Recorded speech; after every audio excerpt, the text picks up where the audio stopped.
Example number 4, um, we don't have any visualization here, just the given two angles, okay, of the triangle SIR. Also, the triangle LAD has two angles as well. Okay, the reason, the thing is, we have to find out the reason why these two triangles are similar. So, for us to find out in triangle SIR, okay, I believe the missing angle here is R.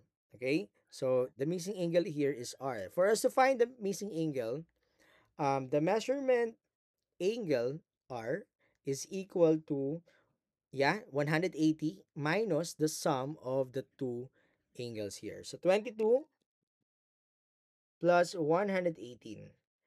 Okay? Simplifying this one, 22 plus 118. So given us 1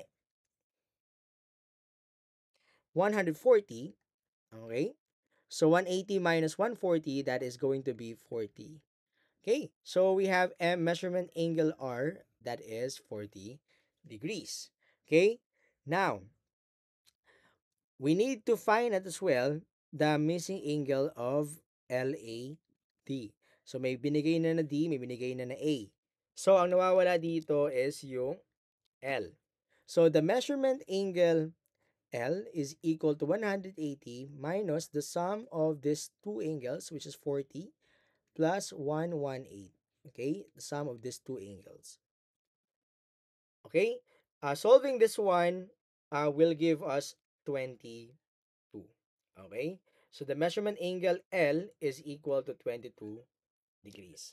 Now, okay, as we conclude, the triangle SIR is similar to the triangle LAT.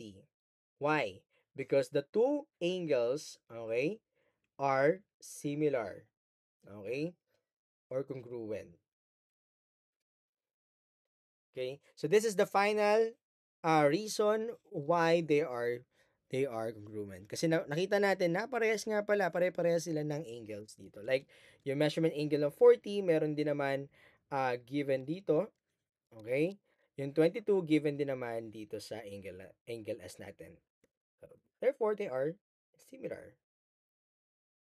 Now, I want you to try your skills here for try number 4. Same thing, you have to prove why these two triangles are similar.